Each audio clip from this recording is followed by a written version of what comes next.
Hi everyone, it's me, Moonlight Guidance. I hope you're doing well. If not, I really hope I can help you. This is your reading. We're going to have a look and see what's coming through and what messages, information, clarity I can give to you if this reading resonates. Don't forget to like, subscribe, comment down below, check out the description box below, and also I do have personal services, readings, rituals, intention items. Everything is really, especially even the items are handmade, meditated with, and saged.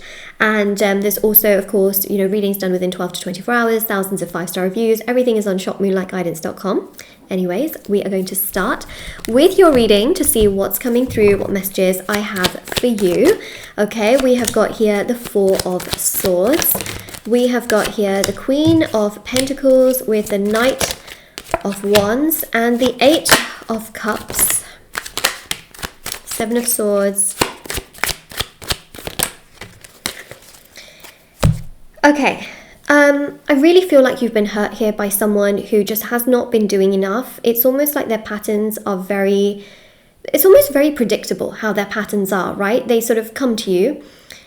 You then start to trust them, and you start to feel really connected to them, and you start to then, you kind of don't really give them the benefit of the doubt first, and you're kind of letting them prove themselves to you.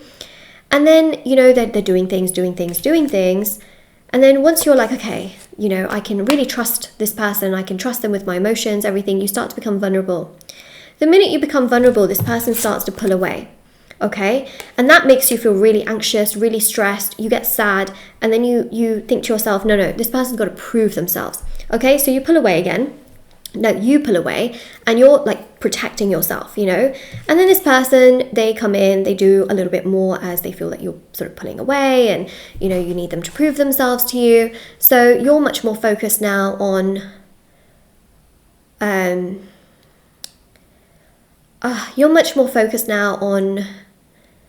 yourself, your energy. And this person feels that you've pulled away. What do? They come back in, they try to really sort of prove themselves. And you keep going around in this circle and it just really bothers you. This person can't be consistent. One thing that you really miss from this person is consistency. You just feel like, or it's just all like kind of talk. They talk about what they're going to do. They talk about how they're going to give you more time, how they're going to do this, how they're going to do that. But in reality, you feel so frustrated because they talk,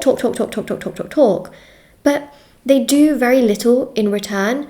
And even if they do something, they go back to who they were. And in many ways, you don't really like who they were and who they are when they show that kind of behavior. The interesting thing here is that we want to break that cycle, right? How do you break that cycle? You know what breaking that cycle is? It's two things. It's number one, continuously keeping to yourself, okay, and letting them really prove themselves to you over and over again, but not in cycles where you then become invested. It's about really just keeping your distance until they really take that step towards the next level of commitment, okay? Because once they're locked in, they know they've got to, they're locked in. Or the second thing is walking away, essentially, right? And I feel like you've tried to walk away from this person, and each time they kind of come on stronger.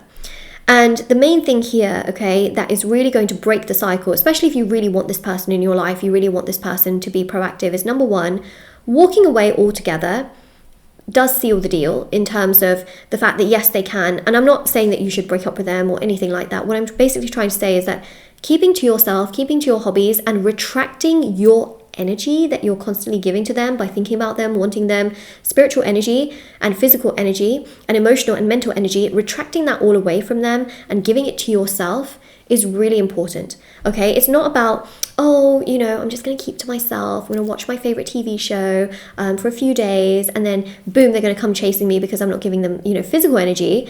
You have to retract spiritual energy. Spiritual energy is really, really powerful. This is why I talk about detachment. Remember, the key to the law of attraction is detachment. The law of attraction is knowing what you want, but being okay without it. Being okay without this person in your life is the key to them breaking the cycle and not constantly going in and out. Because why? They will feel like they've actually lost you. The thing is, when you're not really talking to them for a few days or even a few months, they feel like you're still somewhat there because they've already tried to get you and you've then been in their grasp. When you retract actual energy, when you actually are not so focused on them, hyper focused on them, you're not thinking about them, wanting them, needing them, obsessing over them, you know what ends up happening? They want you 10 times more. And they will actually then change their behavior. They will heal. They will perhaps go to therapy. They will perhaps go to a psychologist. They will perhaps go to a doctor. They will try to figure out what is actually wrong, that they are doing. They will actually get help. They will realize their patterns and their cycles. They will go to friends and family members who will tell them, what are you doing? Like, you need to work on yourself. They will actually then start to do their own inner healing and inner work. Why? Because you have done your inner work and you are trying to do your inner work. And when you try to do your inner work, it spiritually triggers the other person to also work on themselves. If you are not actively working on yourself, it doesn't really trigger them to do anything because they feel like how they are is just fine. Like, it's just fine. I'm going to give you a really good example. If, for example, you bring up to a person that, they're being defensive every time you communicate about your wants and your needs, and then they tell you you're too emotional, you're too needy, you're too sensitive, and then you just let it go. They will think that by them saying that to you, it's okay. How you treat a person, how you allow a person to treat you is basically telling them that they can treat you that way.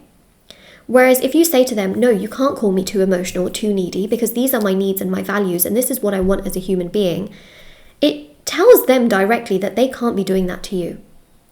And if standing up for yourself burns bridges, well, you have answers. You have solid answers as to who this person actually is. Okay, more of the story here is retracting your energy, keeping it to yourself until you see proper commitment and proper behavior is really important, because they could say like, yeah, I'll change, and yeah, I'll do this, and yeah, I'll give you more time, but have you seen it? You need to see it with actions first, and you need to see it a couple of times in their pattern of behavior, not just once, not just twice, at least 3 times. You need to see it in their pattern of behavior to believe who they are as a person. This is very important. This one thing will save you time, save you energy, it will save you emotions, it will save you everything, okay? Especially if you're dating a new person as well, and you need to see patterns in them. If they've committed a mistake, or they've been really defensive about something, or they've not openly communicated properly, see it 3 times, okay? It will give you all the feels. You'll be like, oh my God, I could have avoided this. WTF, this is who they are. Wow, this is their behavior. You will literally see it. Try to take emotion out of it sometimes. Very important. This is really important, okay? You need to let them prove themselves to you. Let them prove themselves to you. You need them to work on themselves. And sometimes you working on yourself is actually what triggers another person to work on themselves, okay? By putting in those healthy boundaries for yourself, you treat a person on how they should be treating you. If you let behavior slide, they will always be sliding. They will be ice skating. That's the last thing you want, right? You do not want their behavior to be constantly sliding, because you're teaching them that them sliding like that is fine, and then they'll slide into something else. No. Okay? The one thing that you must do, okay, is spiritually, emotionally, physically, and mentally keep that energy for you. Why are you giving your energy to someone that doesn't deserve it right now? Why? This is very important. Sun, the minute you retract your energy for yourself, they will genuinely feel like they've lost you. They will feel confused. They will feel frustrated. They will feel like their life is nothing without you. And you know what will happen? Temperance, they will think about you. They will dream about you. They will want you. They will do their inner work. They will make sure that they don't do anything to lose you. Why? Because they will feel like they've actually lost you. See, when you are just kind of sitting there and you're kind of thinking like, yeah, I'm just going to like live my life, and they'll kind of think that they've lost me. Spiritually, they still know they have you. They don't feel like they've actually lost you. It's when they actually feel like they've lost you, where you are keeping to yourself, you're doing you, you're taking care of yourself. You don't need to tell this person, oh, I'm breaking up with you. Your spiritual energy itself is really powerful. People break up with people all the time, and then spiritually kind of are like waiting for that person, waiting for that person. You haven't detached enough of your energy. That's why detachment is so necessary. It's not about ripping yourself away from this person. It's about creating that healthy boundary so that they know spiritually what they have to do. People work towards connections and work towards people when they know what that person is no longer going to tolerate. And the thing here is that you no longer can tolerate their poor behavior, but you're letting it slide, hoping they'll change. But every time you ask for them to change, they don't actually change themselves, right? So therefore you must change in yourself, in your behavior, not give them that constant reassurance, not constantly give them your energy, not constantly give them your time, not constantly ruminate about them. Something must change, and this is what needs to change. So I really do recommend the detachment ritual if anyone is interested. That can really help you tremendously. This person's going to come back to chasing you when they feel like they no longer have you, okay? But be confident in yourself, be confident in your energy, in your, you know, the value of yourself as a human being. Your value does not rely and is not based solely on this person or what they've said or what they've done. Your value is in yourself, and this is so important to understand and to also know as well. So this is your reading. If this resonates with you, don't forget to like, subscribe, comment down below, check out the description box below for information on personal services, readings, items, rituals. Everything is literally listed down below for your convenience if you're ever interested. And I do also have Instagram, TikTok, like I mentioned, rituals for love, money, marriage, career, success, beauty, justice, healing, protection, etc. Everything is always there for your convenience, and I will see you all very soon. And yeah, definitely do take care, and I will see you very soon. And I hope a lot of healing and confidence back to your energy. All right, back to your energy. Very important. Bye.